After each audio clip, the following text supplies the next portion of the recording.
আবাসিক এলাকায় প্রতিদিন মুহুর্মুহু গোলাবর্ষণ আর বুলেটের আঘাতে গাজাকে মাটিতে মিশিয়ে দেওয়ার অভিযানেই থেমে নেই ইসরায়েলি বাহিনী। দখলদারদের নৃশংসতার থাবা থেকে রেহাই নেই ফিলিস্তিনিদের অপর বসতি পশ্চিম তীর। নগর জুড়ে ইহুদি সেনাদের তাণ্ডবের মধ্যেই ফিলিস্তিনিদের মানব ঢাল হিসেবে ব্যবহারের পুরানো অভিযোগ উঠেছে আবারও। পশ্চিম তীরে ঘরবাড়িতে ধরপাকড় আর হতাহতের মতো অপকর্ম করে দখলদার সেনারা আহত এক ফিলিস্তিনিকে গাড়ির সামনে বেঁধে নিরাপদে এলাকা ছাড়ে। শনিবার জেনিনে ওই ঘটনার ভিডিও ছড়িয়ে পড়েছে আন্তর্জাতিক গণমাধ্যমে। এমন পরিস্থিতিতে যুক্তরাষ্ট্র সফরে বের হয়েছেন ইসরায়েলের প্রতিরক্ষামন্ত্রী ইয়োভ গ্যালান্ট। মূল উদ্দেশ্য মার্কিন অস্ত্রের চালানে যে টান পড়েছে তা সমাধান করা আর লেবাননে যুদ্ধের আওতা বিস্তারের বিষয়ে মার্কিন সমর্থন নিশ্চিত করা। আলোচনা হবে মার্কিন পররাষ্ট্রমন্ত্রী অ্যান্টনি ব্লিনকেন, প্রতিরক্ষামন্ত্রী লয়েড অস্টিন, সিআইএ পরিচালক উইলিয়াম বার্নস সহ শীর্ষ কর্মকর্তাদের সাথে। বৈঠকগুলোতে গাজা ও লেবানন নিয়ে আলোচনা হবে। এই মুহূর্তে কৌশলগতভাবে তারা আমাদের খুবই গুরুত্বপূর্ণ মিত্র। গাজা ভূখণ্ডে অভিযান তৃতীয় পর্বে স্থানান্তরের বিষয়টি খুবই গুরুত্বপূর্ণ। এ বিষয়ে আরও বাড়তি কি করা যায় সে বিষয়ে যুক্তরাষ্ট্রের শীর্ষ কর্মকর্তাদের সাথে আলোচনা হবে। যুক্তরাষ্ট্র ইসরায়েল আন্তরিক সহযোগিতা পারবে বলে আশাবাদী। বলা যায় যুক্তরাষ্ট্রের সাথে আমাদের বন্ধন অন্য যে কোনো কিছুর থেকেও গুরুত্বপূর্ণ। লেবাননের সর্বাত্মক অভিযানের প্রস্তুতির ঘোষণা দিয়েই বসে নেই ইসরায়েল। চলছে হিজবুল্লাহর শীর্ষ নেতাদের অবস্থান লক্ষ্য করে হামলা।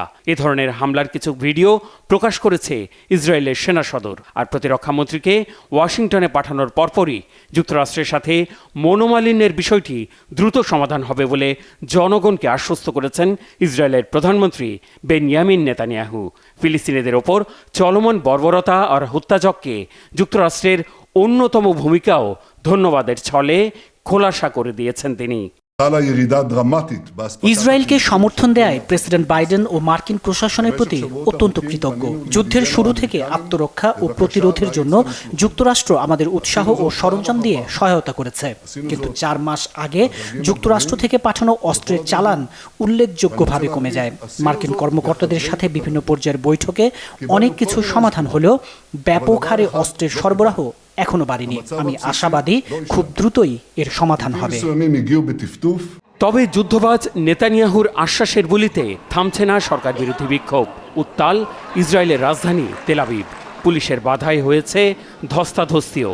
অবিলম্বে নেতানিয়াহুর পদত্যাগই শুধু নয়, যত দ্রুত সম্ভব গাজায় যুদ্ধবিরতি চুক্তির বাস্তবায়ন ও হামাসের হাতে জিম্মি ইহুদিদের অক্ষত ফেরানোর দাবি তুলেছেন বিক্ষোভকারীরা। এই বিক্ষোভের মধ্যেই বিস্ফোরণে কেঁপে উঠেছে ইসরায়েলের বন্দর হাইফা। দায় স্বীকার করে বিবৃতিও দিয়েছে ইয়েমেনের হুথিরা। ইয়েমেনের সামরিক বাহিনী ও ইরাকের প্রতিরোধ যোদ্ধারা দুটি যৌথ অভিযান চালিয়েছে। প্রথমটি ছিল ইসরায়েলের হাইফা বন্দরে 4টি জাহাজ লক্ষ্য করে একাধিক ড্রোন হামলা।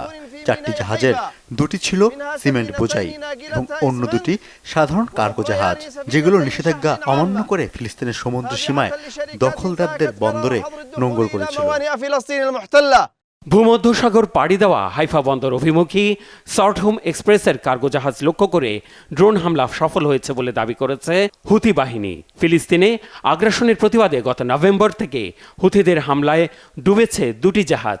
নিহত হয়েছে অন্তত 3 জন, আর তাদের হাতে জব্দ আছে আরও 1টি জাহাজ।